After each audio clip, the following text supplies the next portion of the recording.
1,713 na mangingisda po sa Ilocos Region tumanggap po ng tig 3,000 pesos na fuel subsidy mula sa BIFAR.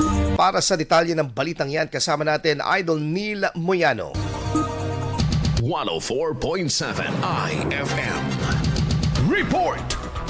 Nakatanggap na ng tig 3,000 pisong fuel subsidy ang kabuang 1,713 mangingisda sa Ilocos Region mula sa Bureau of Fisheries and Aquatic Resources o BIFAR hanggang Abril 20 bilang tugon sa patuloy na pagtaas ng presyo ng langisa. Ayon kay BIFAR Region 1 Information Unit Head Jamil Ann Estolas, 74 sa mga benepisyaryo ay mula sa Ilocos Norte, 316 sa Ilocos Sur, 276 sa La Union at 1,007 sa Pangasinan. Ipinamahagi ang ayuda sa pamamagitan ng cash cards ng mga mangingisda. Amantala, sinabi ni BIFAR Region 1 Training Division Officer in Charge Martin Alaypon na patuloy ang pagpaparehistro sa ilalim ng Boat Our Program kung saan mahigit 20,000 mangingisda na sa rehiyon ang nakatala. Layunin ng programang ito na mapalakas ang rehistrasyon ng malilit na bangka at gamit sa pangingisda alinsunod sa umiiral na batas.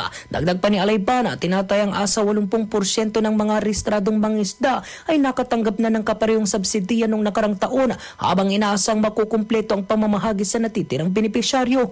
Mayroon ding top-up na mekanismo upang makatanggap muli ng ayuda ngayong taon. Una nang inaprobahan ng Department of Budget and Management ang 150 milyong pisong pondo para sa fuel subsidy program ng sektor ng agrikultura kung saan tig 50 milyong piso ang inilaan para sa mga magsasaka at mangingisda.